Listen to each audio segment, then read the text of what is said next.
that we'd best be wise enough between now and November 7 to forget all the game playing that he's been doing with us since 1946. In case you didn't know, it began way back then. Maybe before, but a public record then. But especially since 1968. Then we ought to just stand up and look at each other. Just utter no word. See if there's really an honest gleam in the eyes of the person you're looking at. And if there is, just take that gleam as you've seen it and look quickly again at Richard Nixon. Now, you've just had your test. And you can tell us, you can tell yourself, we can tell each other if he is for real. And if we find he is not, then take a look at George McGovern. Not as your neighbor, not as the man that the press wants to have fumble, whom you have known here at home in South Dakota. Now just look at him the same way you've looked at Richard Nixon. You'll then know what to do November 7. In the meantime, turn off the words and the games, because we can win together with human compassion. Thank you. Lorne, President Ben, officers of this association, directors, and my South Dakota friends. I'm honored to have been asked to address this convention. I'm really in a fine spot after my friend Erik Roth gave you this very great address this afternoon. This must be the Colorado part of the South Dakota Farmers Union program. I don't know how many of you know it, but I am a South Dakotan, and my very first job that I ever took in my life after finishing school was with the South Dakota Farmers Union. It was supposed to be for 3 months. I got fired a hell of a lot of times, but from that day in June 1948, I worked for the Farmers Union in many capacities across the country for 16 consecutive years before taking the job as Executive Director of Midwest Electric Consumers Association with headquarters in Denver for the past 8 years. Now, we all remember that august leader of Britain during the first 50 years of this century. His name was Winston Churchill. And when he was Prime Minister during the war, Winston Churchill had successfully dodged an invitation to address the British Temperance Union. And finally, Sir Winston could no longer dodge the invitation to address the assembly of British non-drinkers. And dutifully he appeared in a massive Victorian paneled great hall with a ceiling rising 100 feet toward the heavens, a very ornate Victorian place. And the president of the British Temperance Union introduced the great war leader and then said in part of his introduction, "Of course, I am ashamed to say that Sir Winston is a very heavy drinker." And holding out his hand, the president of the British Temperance Union said, "I calculate that he has already drunk enough to fill this vast room up to here." And when Sir Winston finally got to the podium to address the British Temperance Union, he cast his eyes 100 feet, 94 feet, to that great ceiling and said, "Dear God, still such a long way to go and so little time to do it in." I hope that you'll notice over here that the registration closes in South Dakota in a few days, and there's lots of work for you to do. Lorne, I think, has described our association a little bit. We are terrifically interested. Let's keep the land in the hands of the people, and this is one of the issues that you face in this election year. It was Teddy Roosevelt who said, "The conservation of our natural resources and their proper use constitute the fundamental problem which underlies almost every other problem of life." On February 10 of this year, the directors of Midwest Electric Consumers Association reconvened in special emergency session in Denver. At that time, they reaffirmed their opposition to the proposed principles and standards of the Nixon administration's proposal to raise the interest rates, the discount rates, on water projects. They directed me to make that opposition known to the Water Resources Council with all the force and vigor available to our association. We said in our testimony that the Nixon administration's proposed standards and procedures on this 7% interest rate represented disaster for the Missouri Basin, our rural region, and it represented disaster for the congested areas of the nation. In our testimony before the Water Resources Council, we noted that the seaboard states have more people and higher level of economic development than their resources can support. That is what is producing the social problems in the cities and polluted air, of dirty water, and too often unattractive living conditions. We also pointed out in our testimony that our region, the Missouri Basin, has underutilized resources and a declining economy. We noted that North and South Dakota have both lost population during the last decade, as did the entire Missouri Basin, if you do not include 3 or 4 metropolitan areas. More people live in the District of Columbia than live in either North or South Dakota, and twice as many people live in Washington, D.C. as live in the entire state of Wyoming. We testified by stating that decisions to proceed or not to proceed with publicly financed projects and programs should be based on social and economic needs and not contrived economic evaluations from Wall Street. We said, and we think we were on target, when we pointed out that if Mr. Nixon's Office of Administration and Budget wanted to get caught up on going projects, they should tell the Congress and ask for a breather, rather than the continuation of this administration's policy of no new starts, which is exactly what brought Midwest into existence in 1958 when Mr. Ondel was in charge. If the administration wants to get over the hump on big projects, like Hawaii and Garrison, rather than stretching them out forever and thereby ballooning their costs enormously, they should say so, rather than for the White House and the Water Resources Council going through a lot of mumbo-jumbo that no one understands, including the brightest of the water engineers among us. What we said in addition was that the new standards and procedures for water projects and this 7% interest was not only mumbo-jumbo, but their effect was cosmetic, a deliberate effort to stop all water and reclamation projects. In this election year, I hope that you'll remember, like Jim Patton was saying last night, that we need to be awfully careful in this country, and those in power and politicians need to be very careful, that we don't make the hurdles for development and survival so high that the poor among us can't make it. You damned right, that's what this election is all about, the poor and the underprivileged making it. Our association and the South Dakota Farmers Union are together concerned about what we term the energy crisis. We are desperately concerned about the proper development and use of this nation's fossil fuel reserves. And this afternoon, I am particularly anxious to discuss our concerns about the wise use of Rocky Mountain coal and Dakota lignite as an energy source of regional and interregional and national significance. With the inventory far from complete, we know that by weight, 55% of the national coal reserves are located in Montana, Wyoming, Colorado, and the 2 Dakotas.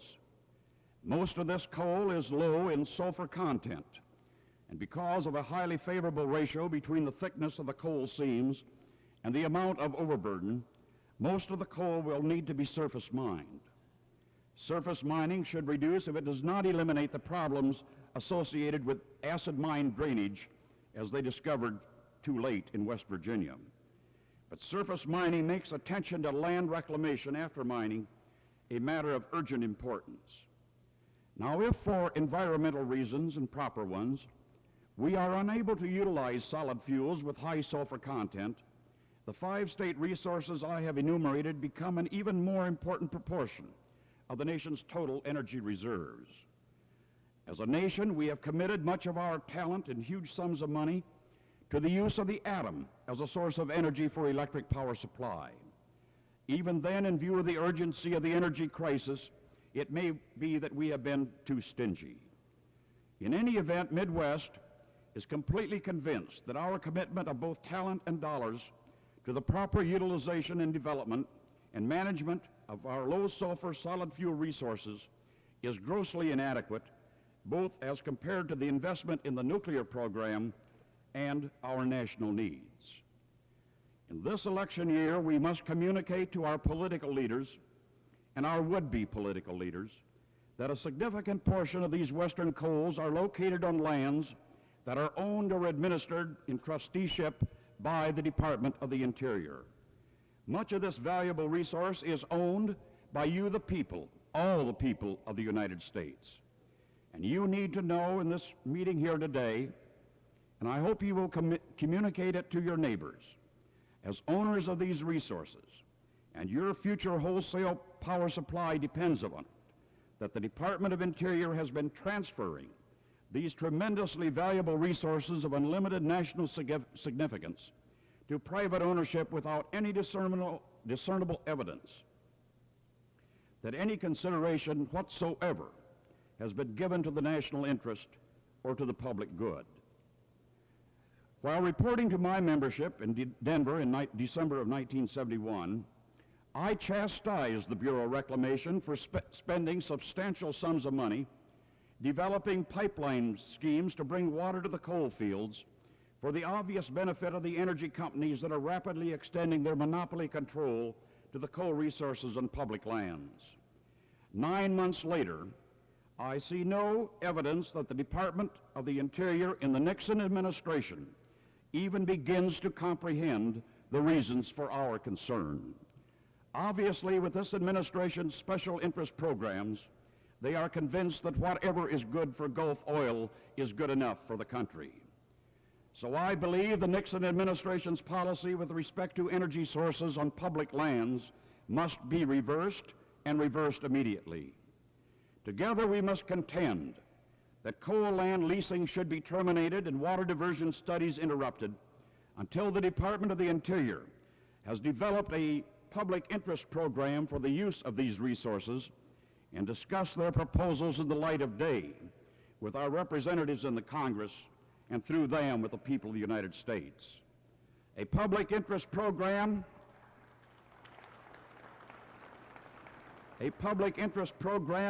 must secure maximum benefit for the public from the resources in public ownership. Development of the resources must be achieved on a basis that is environmentally acceptable, and the sale of mineral leases on public lands must require stringent land restoration clauses. Now, in a related area, we need to put more money into research to get the most use out of coal and be able to save as much land as we can in this energy crisis. We need funding for magnetohydrodynamics. We need research into combined cycles of fuel cells.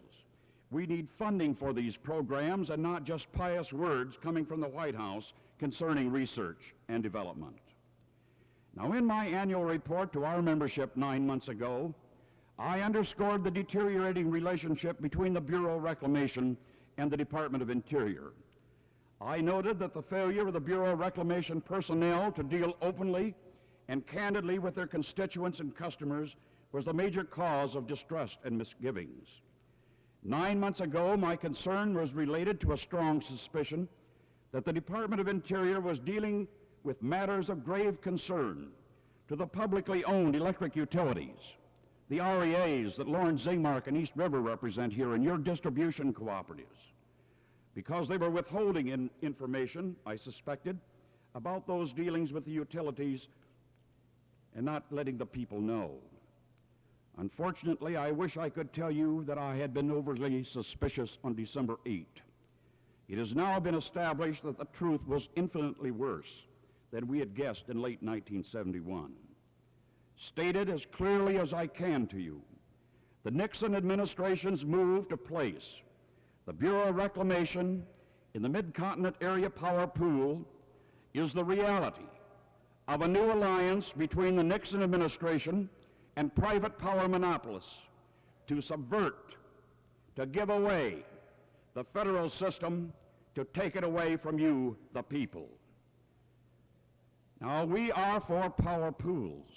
We're for real power pools. Midwest Electric Consumers Association believes that a soundly conceived region-wide and nationwide power pooling is absolutely essential if our resources are going to be utilized wisely in meeting our growing energy needs. The need for a free-flowing pool transmission system and optimum use of available generation is particularly urgent in the current electric power supply crisis. With the need for real power pooling so essential, both for the economic good of the region where we live and the country, a group of utilities dominated by Northern States Power Company have developed what they have chosen to call a power pool. It is not a pool. The arrangements that would be established by the MAP document makes no provisions for joint ownership of generation and does not, in any sense of the word, establish a free-flowing region-wide transmission network. It excludes East River. It excludes the G&T of Rushmore. The small consumer-owned utilities that need power pooling with the greatest urgency are excluded from participation, and many slightly larger utilities can become associate members, which permits them to pay dues for the support of Northern States Power Company personnel to run everything, but confers no benefits or no participation in the decision-making process whatsoever on the utility paying the dues. Now that's a first-class con operation if you can get away with it. The proposed MAP pool is not in the public interest. It will not alleviate the energy crisis. On the contrary, it will aggravate the situation for hundreds of small utilities in our 9-state region.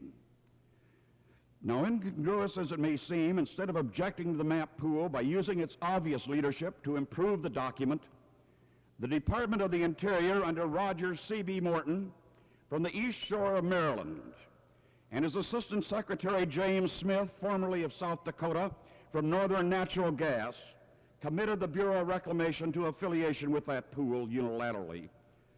And I am proud that the South Dakota Farmers Union and the National Farmers Union and many towns and cities in South Dakota, including your G&T in this eastern part of the state, East River, joined us in the petition to the Federal Power Commission to hear the case and either reject the MAP pool or modify it substantially to make it a real pool.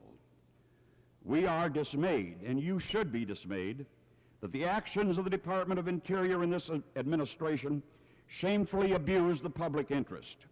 And we are dismayed, and you should be dismayed, that the managers of the Department of Interior, the Nixon appointees, have grossly abused their public trust. Now, I hope you'll be glad to hear, even though the FPC has accepted the MAP pooling agreement as a new rate schedule to go into effect on December 1 of this year, that we have, as interveners, been granted a hearing. It's a hearing after the election. Frankly, I feel that this case, in which you are involved, violates existing contracts and places the Department of Interior in violation of the Federal Power Act and antitrust statutes, and it'll probably wind up in the courts after Labor Day next year. Now, years ago, Leland Olds, a distinguished former chairman of the Federal Power Commission under 2 administrations, advanced what he called the giant power concept. Olds correctly identified the rapid emergence of the economies of scale.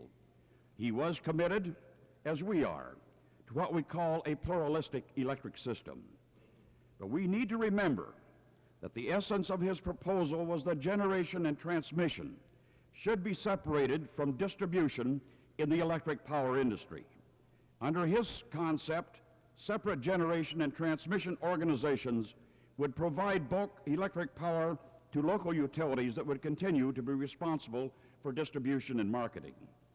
Of course, private electric utility management, which seems to me to be a sort of a combination between the 17th century economists and the 18th century bureaucrats, summarily rejected Leold's idea out of hand, as they reject all new ideas. But Leold's is now receiving renewed attention because of organizations like ours, and we find his ideas more attractive than ever. The National Power Survey included among its findings a conclusion that we can expect great savings from integrated planning, construction and operation of generation and transmission facilities on a regional basis. Subsequent experience, however, has suggested that there is little hope that such arrangements can be made under existing patterns of ownership and control. It could be accomplished almost by definition through the giant power concept. The economies of scale, the building of the big plants, and jointly by joint ownership, suggested by Olds, also applies to pollution control techniques. And by definition again, a number of small plants will create more total pollution than a few large ones at any given level of anti-pollution technology. And larger enterprises can incorporate the latest technology at the lowest cost per unit of power. It is a travesty that this nation has no national grid system to interlink power short areas with potential sources of surplus supply elsewhere. The issue was highlighted in 1969 when Basin Electric up in North Dakota offered power to Consolidated Edison, which did not have enough power to meet consumer demand in New York. And Con Ed had to reject the offer because the interconnections were too small to handle the load. And so the National Grid Bill, introduced by Senator McGovern and Metcalf, Congressman Aberisk, Tiernan of Rhode Island, and Badillo of New York, is the logical and appropriate method for securing bulk power supply at the lowest possible cost, at the highest standards of reliability, with minimum damage to the environment. In my opinion, the existing institutions of the electric utility area, primarily the investor-owned utilities upon whom consumers depend for 85% of this nation's power supply, have failed and are failing as they failed in the 1920s. In fact, in our region, you well know, rural electrification was very late in arrival, and it still would not be accomplished if we had not put together three basic ingredients. And the Farmers Union made a great contribution in the area of turning the lights on the farms of this state and this region. And those ideas in the Farmers Union was a nonprofit operations, the cooperative principles of one member, one vote, the idea of people banding together and organizing together with those $5 memberships to provide a service that you desperately needed. We also had to put together another part of this, which was the 2% REA loan program, which we still need more and more inadequate funding. And finally, you had to have reasonably priced wholesale power, meaning the Fort Peck Dam and the Flood Control Act of 1944. And you folks made a great contribution to that.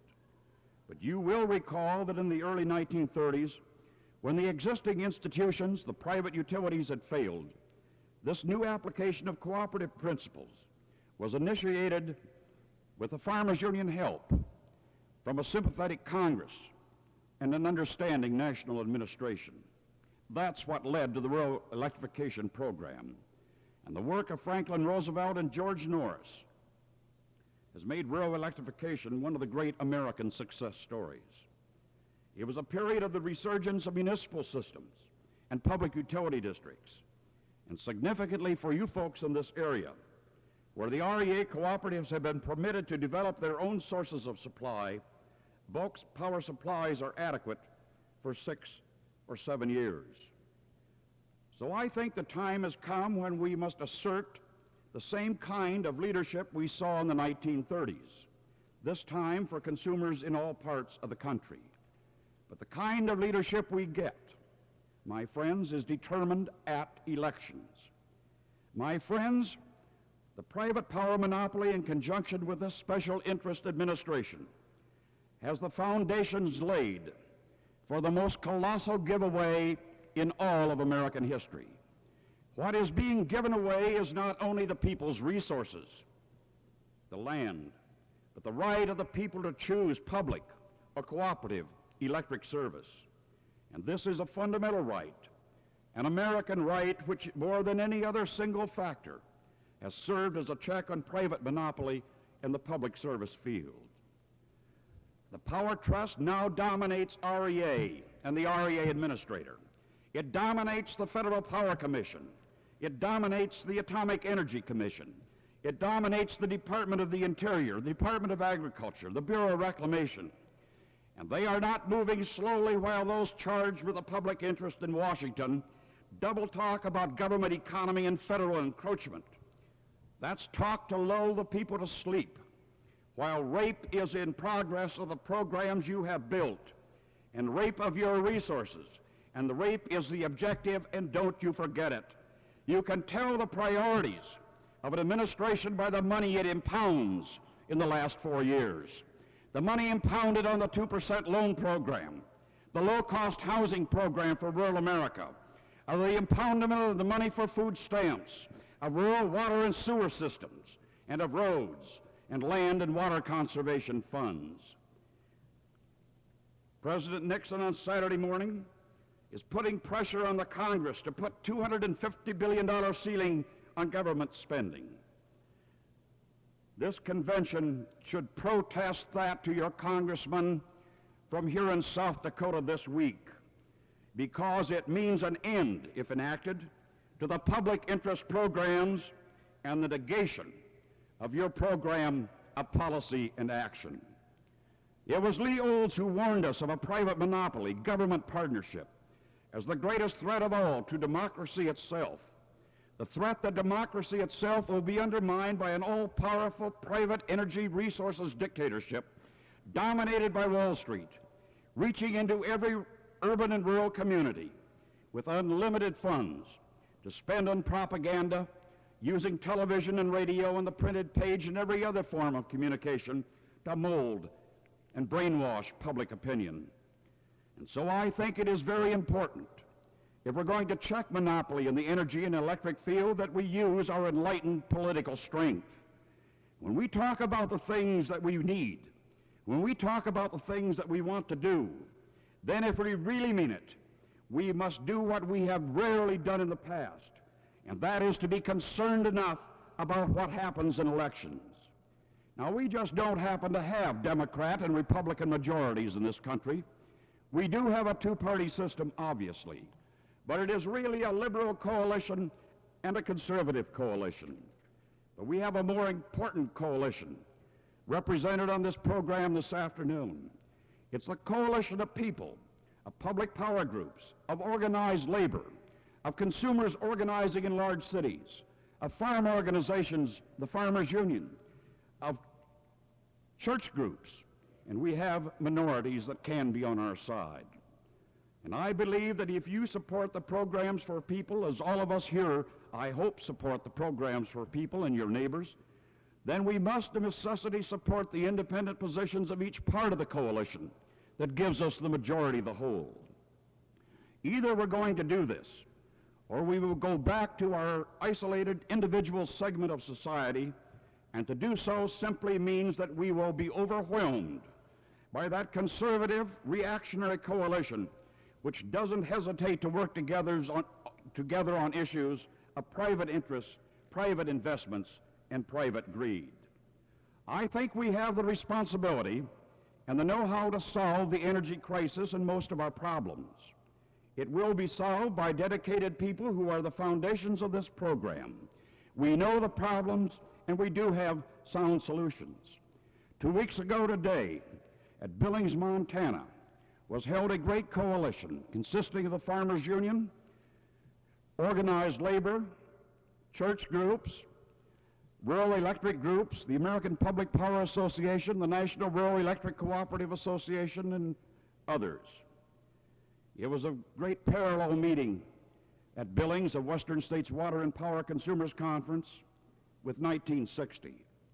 At that 1960 conference, the folks who attended heard John F. Kennedy, campaigning for the presidency, set forth his program for the wise use of America's resources.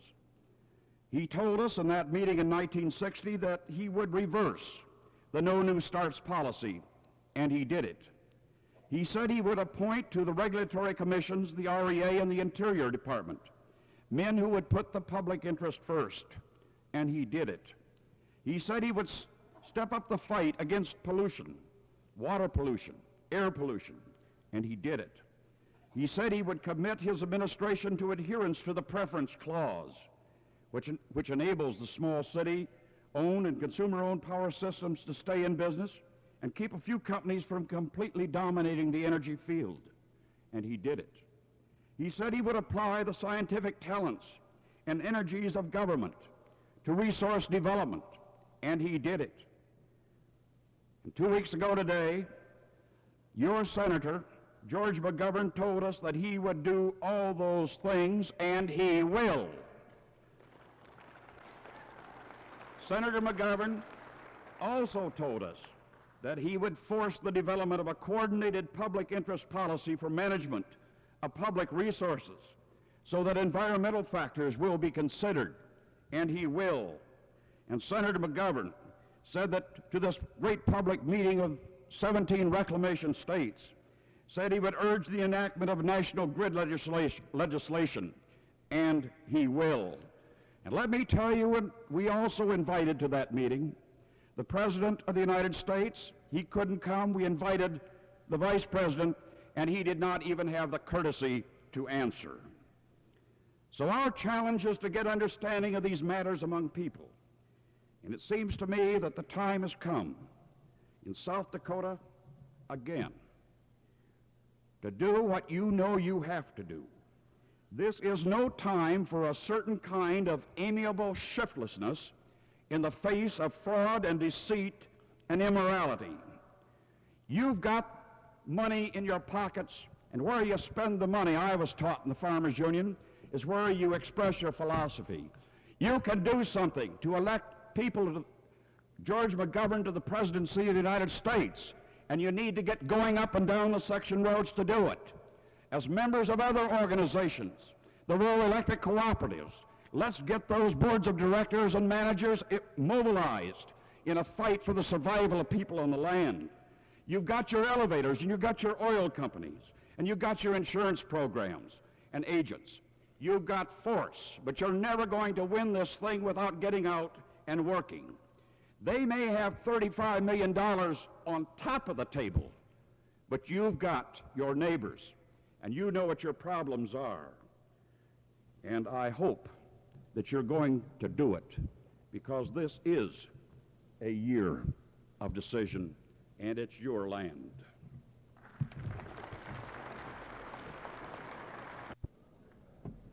John, I didn't shake your hand yet. Hi, man.